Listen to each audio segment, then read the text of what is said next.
Y un amigo mío me dijo que Bruselas era la Silicon Valley de las ciencias políticas. Básicamente iba buscando trabajar en el Parlamento Europeo, creo que es donde se toman las decisiones aquí en Europa. Bueno, es que es un debate a veces como falso, ¿no? Proteger a los menores es censura o protegemos la libertad de expresión. Sí, desde la extrema derecha manipulan una escena con un vídeo, se viraliza entre sus canales y entonces las hordas de trolls, digamos que te atacan con comentarios absolutamente pues, denigrantes, machistas, misóginos y en muchos casos que cruzan una línea muy roja.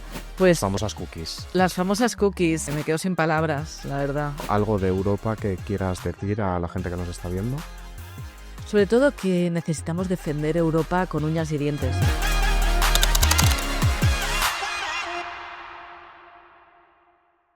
Pues Laura Ballarín, eurodiputada socialista, cuéntanos un poco cuánto tiempo llevas siendo eurodiputada. Ahora mismo llevo 2 años. Entré a finales de la legislatura pasada y mi mandato fue renovado en las últimas elecciones europeas. Y para el que no te conozca, ¿cómo llegaste hasta allí? ¿Cómo lo llevas?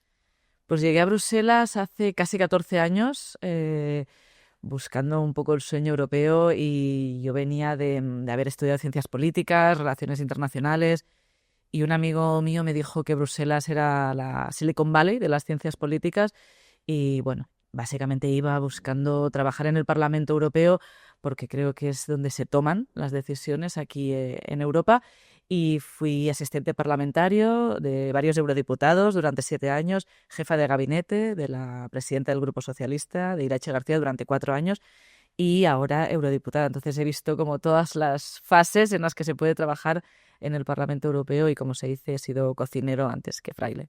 ¿Y cómo fueron esos primeros momentos cuando empezaste de asistente y ahora pasar al otro lado y ser eurodiputada? Pues siempre he sentido un gran privilegio por trabajar en el Parlamento Europeo, la verdad, y lo sigo teniendo ahora.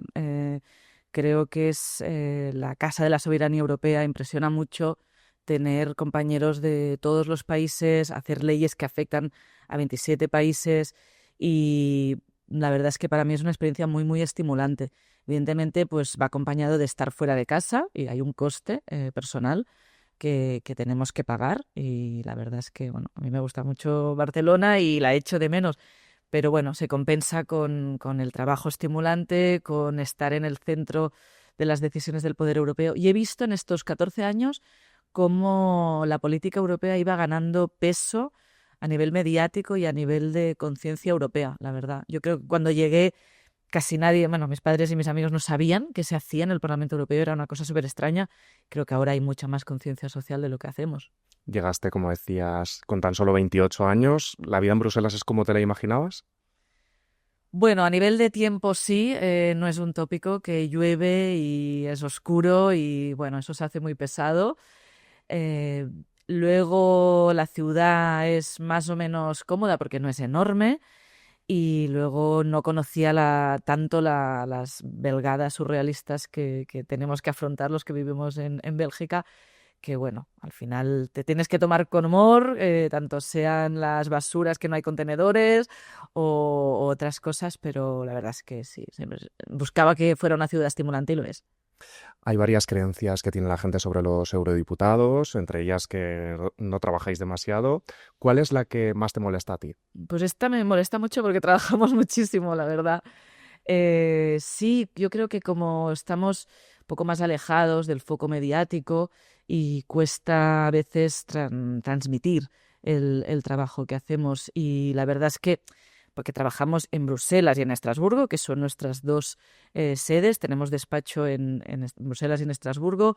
Trabajamos para hacer leyes y, digamos, a llevar a cabo iniciativas que afectan a todos los ciudadanos, pero a la vez también trabajamos en nuestros territorios.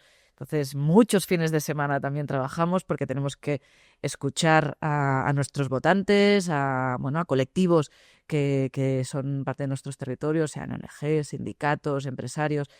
Y la verdad es que sí, bueno, yo creo que tenemos un poco el estigma de la política que afecta, yo creo que en muchos países, pero además una doble capa porque no estás en la capital y estás más alejado, con lo cual todavía hay más desconocimiento del trabajo que hacemos. Si tuvieras que elegir Bruselas o Estrasburgo, ¿con cuál te quedas? Bruselas. Estrasburgo es muy bonita, sus canales y sus cordon bleu, pero bueno, es una ciudad muy pequeñita, el edificio es más pequeño, es muy incómodo.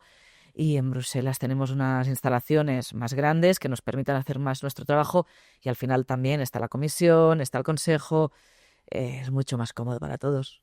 Hablando de esas instituciones que mencionas, el Parlamento, el Consejo, la Comisión, ¿crees que la gente en su casa sabe diferenciar entre qué hace cada una de ellas? Claramente no, no lo estamos explicando cada día, forma parte de esta arquitectura endiablada que se creó.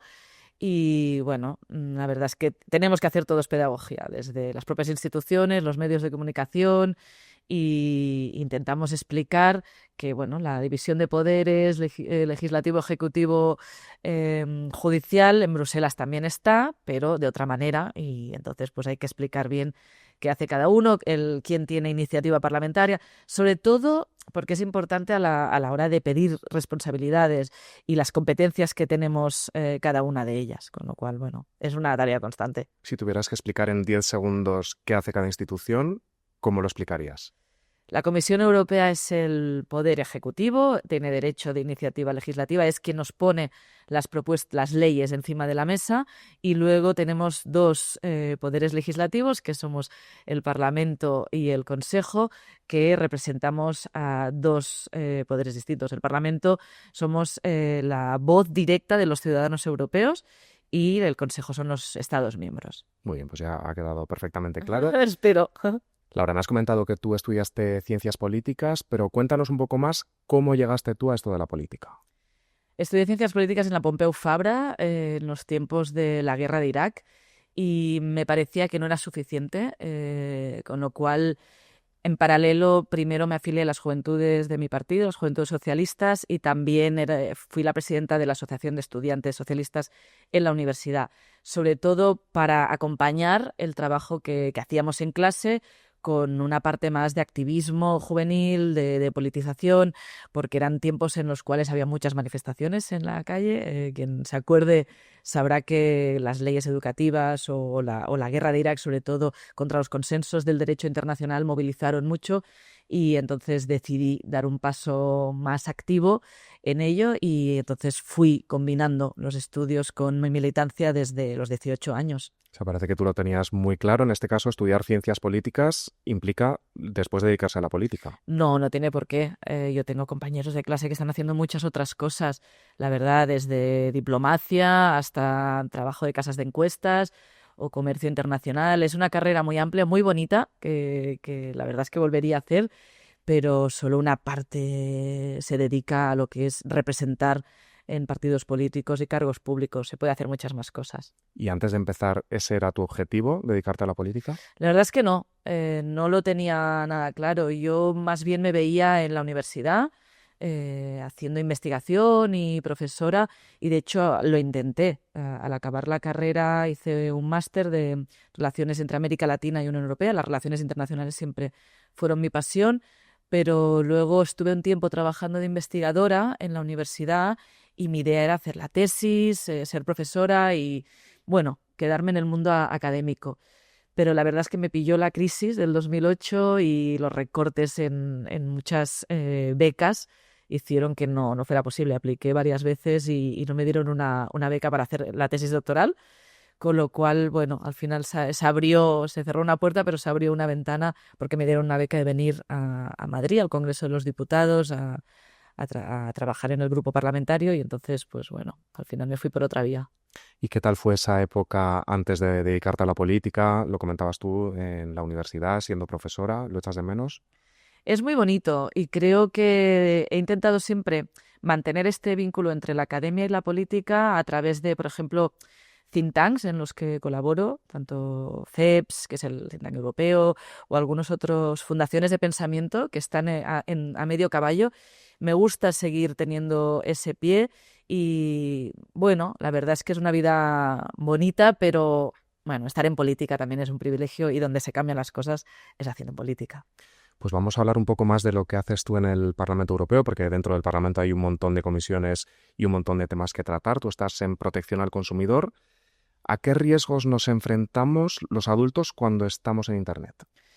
Pues estamos frente a un espacio sin regular y ahora mismo los adultos tenemos el riesgo de tener pues desde estafas, desinformación e incluso pues adicciones porque estas plataformas y estas redes sociales están creadas para que pasemos el mayor tiempo posible en estas plataformas, con lo cual nuestro nivel de atención, nuestra dopamina que viene alterada por todas estas redes sociales, también los discursos de odio que se están promocionando en las redes y la desinformación que campa a sus anchas, creo que es una cosa a lo que debemos enfrentarnos y que debemos ser conscientes porque nos contamina el debate público. ¿Y cómo se puede luchar contra todos estos riesgos?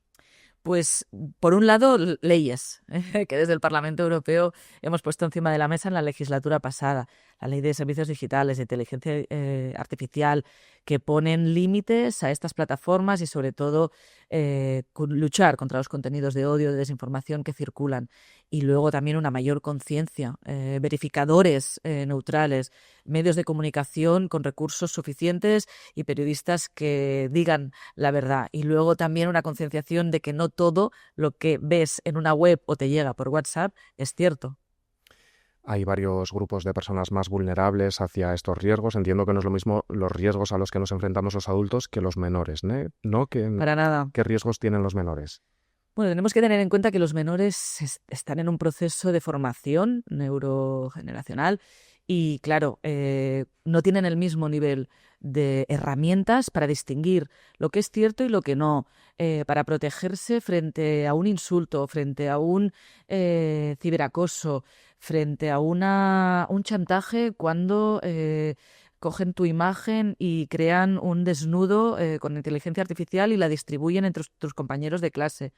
Tienen menos herramientas para enfrentarse a eso y además una presión social. Cuando estamos hablando de 14, 16 años, se te está formando tu personalidad. Buscas la aceptación de tus compañeros, con lo cual son más vulnerables a todos estos retos que estamos viendo, que están creciendo en las aulas y en las familias y por ello necesitan una atención y una protección especial. ¿Y a qué edad se debería empezar a usar el móvil? Bueno, hay un gran debate a nivel europeo para establecer una edad mínima digital. Es verdad que no hay todavía consenso, pero se está hablando entre los 13 y los 16 años. Yo creo personalmente que menos de 13 deberían estar prohibidas absolutamente. Ningún menor de 13 años debería tener una cuenta en ninguna red social. Y de 13 a los 16 solo si hay autorización parental o con un tutor en algunas webs que evidentemente pues, te puedan facilitar en la comunicación con tus compañeros de una manera sana o ayudarte a informarte, pero prohibiendo en todo caso lo que son acceso a la pornografía o acceso a contenidos altamente violentos que estamos viendo que ahora mismo es una barra libre y tienen unos efectos de por vida. Sobre todo en niñas vemos muchos trastornos alimentarios que llevan a autolesiones y llevan a suicidio. En niños también estamos viendo cómo el uso de los videojuegos, las cajas botín, están creando dinámicas también muy perversas, discursos de odio y de misoginia muy fuertes. Todo eso tenemos que atacarlo desde muchos frentes. ¿Y hasta qué punto se puede regular la experiencia del consumidor en Internet cuando esas plataformas son estadounidenses o chinas?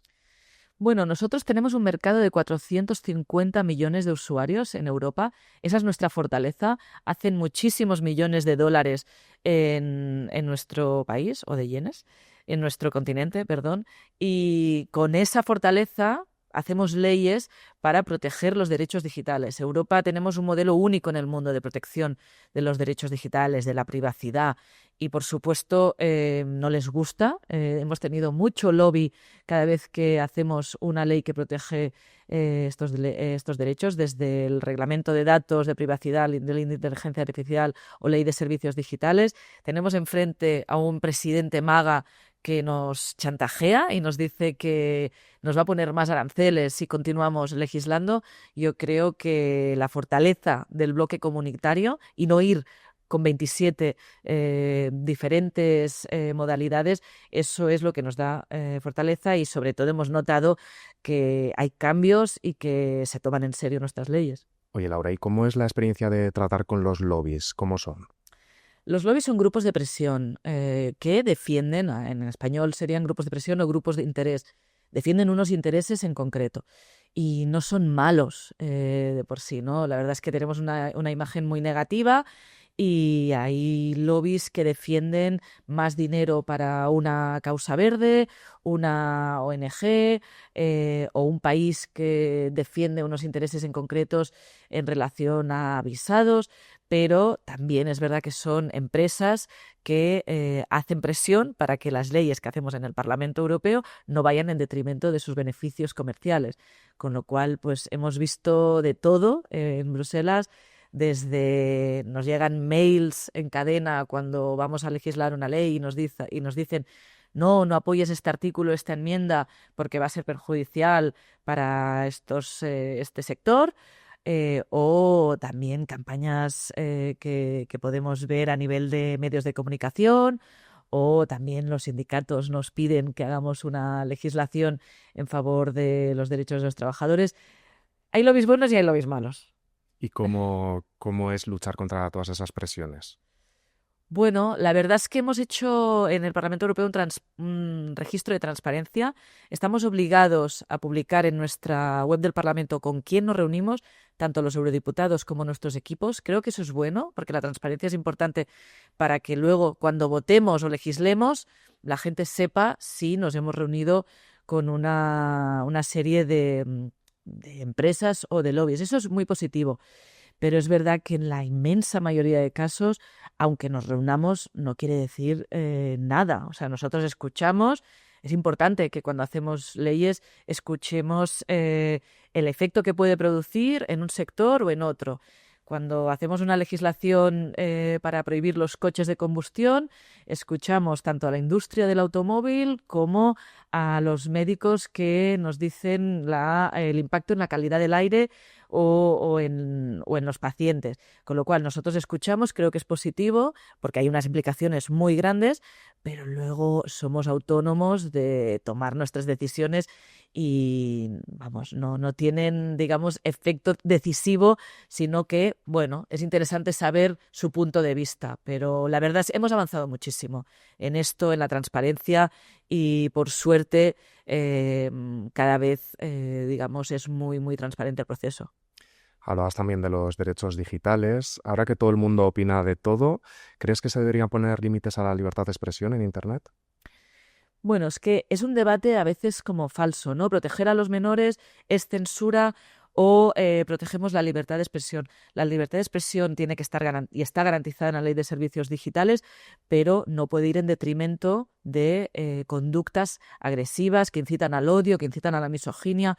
Tiene que ser compatible, con lo cual nosotros defendemos que las medidas que se pongan encima de la mesa, como un sistema de verificación de edad, que finalmente compruebe de verdad que una persona tiene 13, 14 o 16 años, sea efectiva, pero proteja a la vez su privacidad. Hay mecanismos ahora mismo para hacerlo y solo tenemos que tener voluntad política. Yo lo que veo que bajo ese dilema se esconde una ideología, en muchos casos, que quiere proteger a la industria y, sobre todo, quiere proteger a estos discursos. Y es la extrema derecha la que considera que puede campar a sus anchas y que todos los mecanismos que ponemos encima de la mesa para proteger a los menores son censura. Yo creo que no. Por ejemplo, una de las medidas podría ser acabar con el anonimato en las redes, que sea obligatorio identificarse. Así es como llevar un pasamontañas en las redes.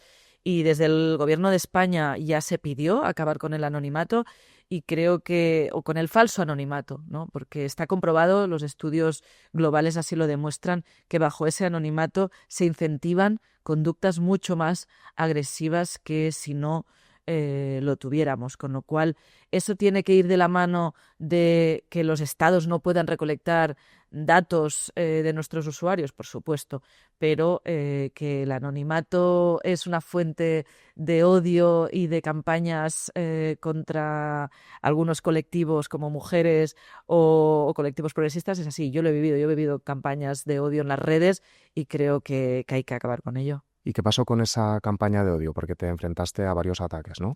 Sí, desde la extrema derecha manipulan una escena con un vídeo, se viraliza entre sus canales y entonces las hordas de trolls, digamos que te atacan con comentarios absolutamente pues, denigrantes, machistas, misógenos y en muchos casos que cruzan una línea muy roja, que no es libertad de expresión, es claramente odio y insultos. Y en esos casos, ¿cómo haces? ¿Es mejor contestar, no contestar? Bueno, yo no contesté a nada, lo guardé todo, lo tramité por la vía judicial y está en ello. Creo que es importante que no se dé un paso atrás y que se lleve a la justicia, y cada vez hay más precedentes que se sientan con sentencias, digamos, para luchar contra ello. Pero sobre todo animar a las personas que han sido víctimas de estas campañas a no ceder, sobre todo a no modificar nuestra actitud política, porque al final son en muchos casos ejércitos que quieren modificar nuestra vía política, y creo que es importante que no demos un paso atrás. En muchos casos somos mujeres, no es casualidad. Bueno, aquí en Terraza Europa nos gusta mucho dar voz a la gente de la calle, que nos envíen sus preguntas también para los eurodiputados, así que si te parece vamos a escuchar el primer audio. Me llamo Javier, tengo 27 años y me gustaría preguntar si llegará el día en que podamos votar por el móvil. Contesto. Sí, sí.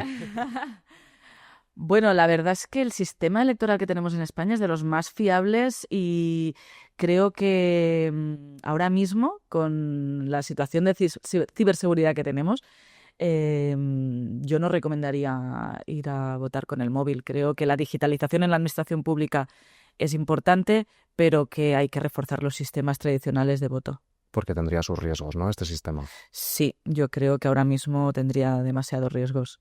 Vale, pues si te parece vamos a escuchar la siguiente pregunta. Hola, soy Mercedes. Yo que ya soy jubilada y con tantas cosas raras que veo, ¿no sería mejor volver a hacer trámites con una persona a través de una ventanilla en un banco, por ejemplo? Buena pregunta. Muy buena pregunta, sobre todo porque la digitalización no puede dejar a nadie atrás, y sobre todo a los colectivos que menos habituados están a ello, en este caso las personas mayores.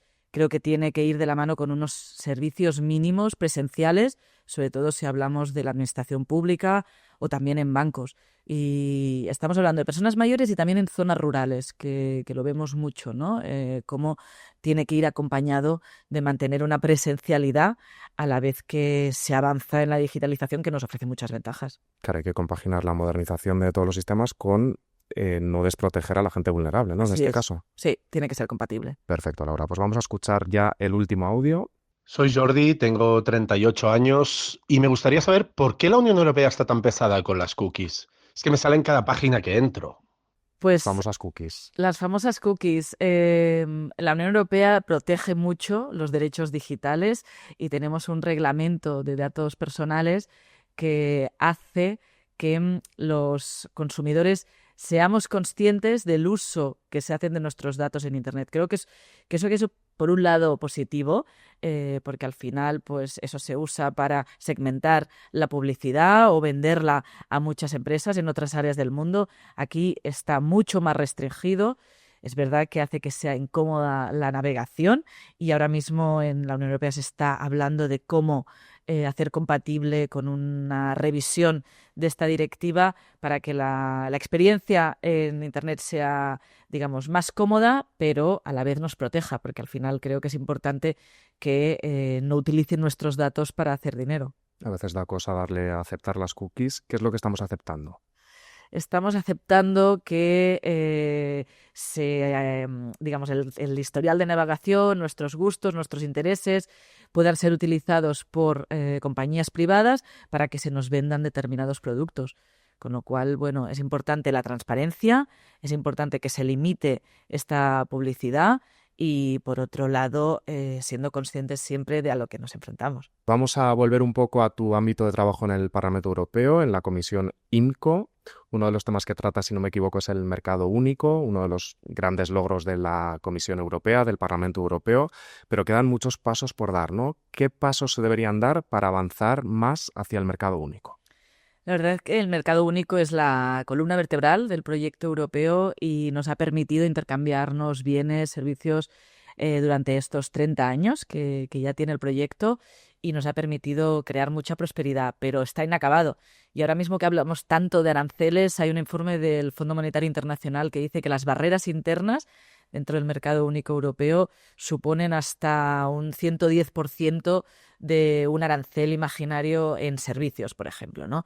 Con lo cual tenemos que avanzar en reducir barreras internas en varios sectores como el de las telecomunicaciones, la energía, el mercado de capitales, que permitiría a las empresas hacer crecer en el mercado europeo de una manera más fácil y poder competir a nivel global, porque ahora pues estamos viendo sobre todo en la carrera tecnológica con Estados Unidos y con China que Europa tiene que hacer un acelerón y por supuesto pues necesitamos inversión, necesitamos que las normas que tenemos encima de la mesa sean fáciles y que las empresas puedan tener menos carga administrativa, pero eso tiene que ir de la mano con menores barreras porque tenemos un continente que no estamos explotando del todo nuestro potencial económico.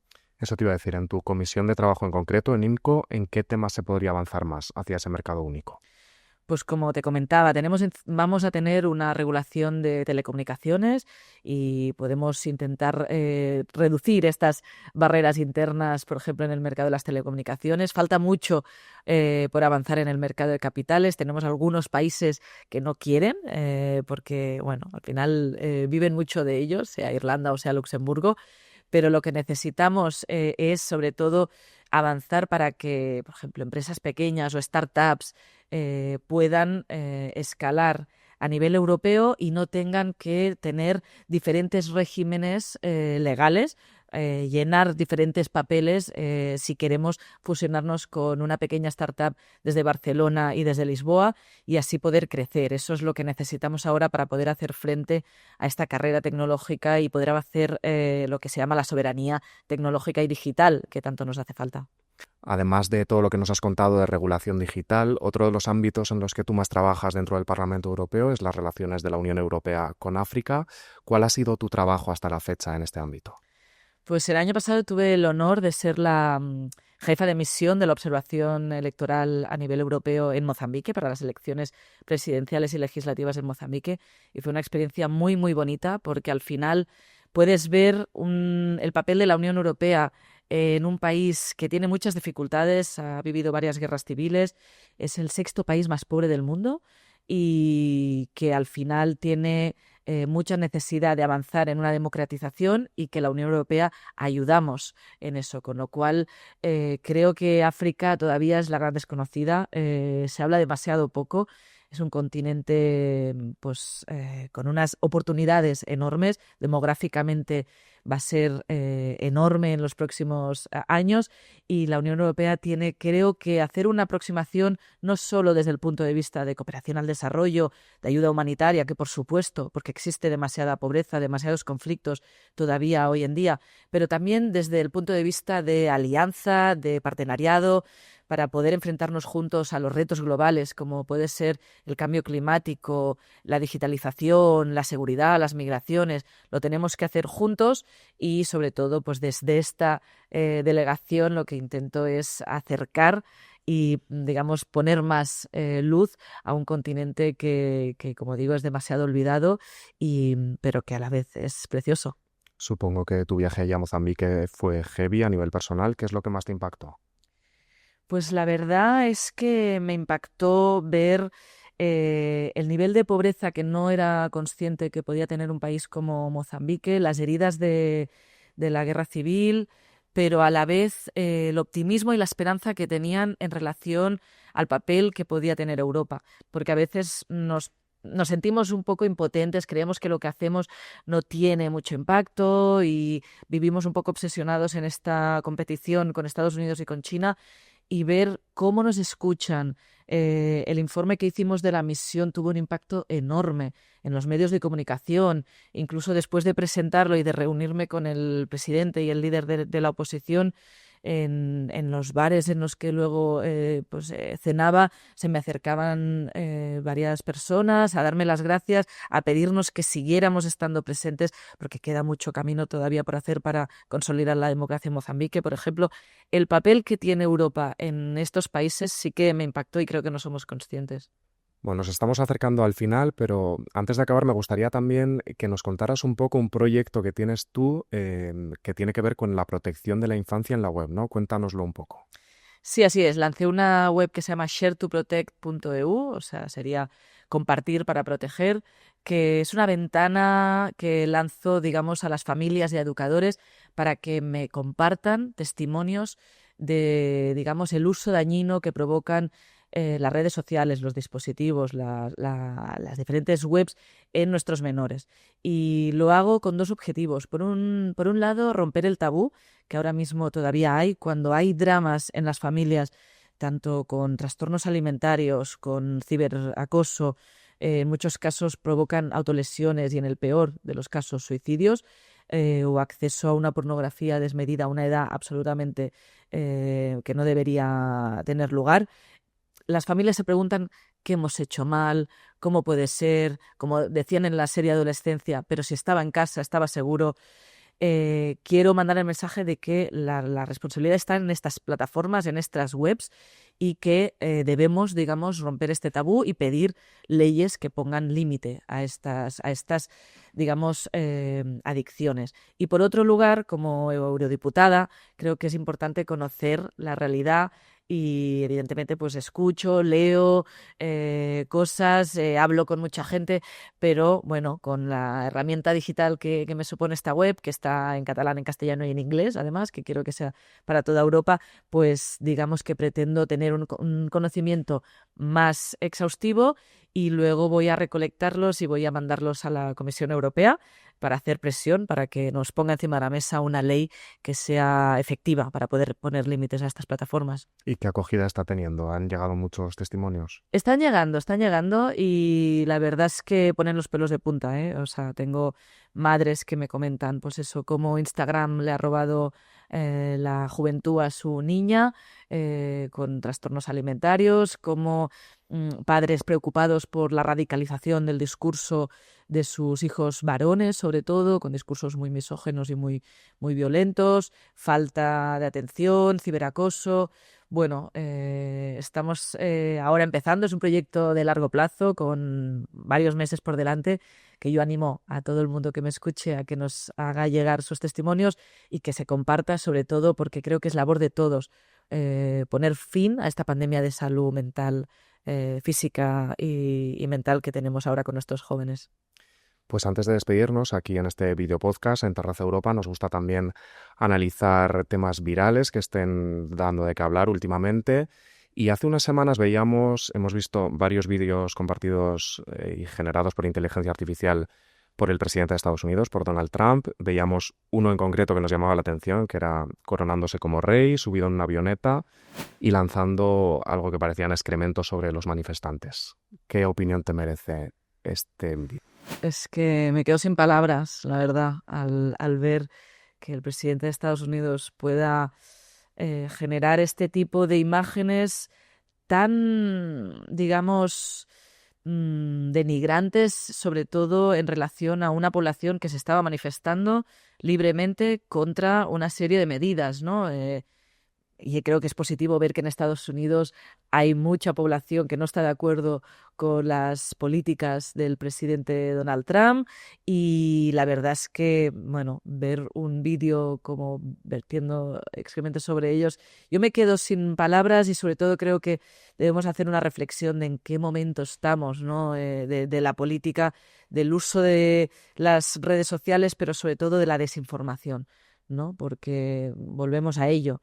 Está intoxicando el debate público, está polarizando nuestras sociedades de una forma muy peligrosa y creo que es, bueno, tarea de todos mantener un poco los mínimos estándares para poder tener un debate desde diferentes opiniones, podemos defender diferentes puntos de vista, pero pasar la línea del insulto de esta manera, lo vimos también en el caso de Gaza, con el vídeo de inteligencia artificial del resort. Creo que es de una banalización horrible y una maldad sin límites, con lo cual, bueno, yo espero que la conciencia social haga que cada vez prestemos menos atención a estos vídeos, que sean una anécdota y que al final trabajemos juntos para poder poner fin a estos discursos.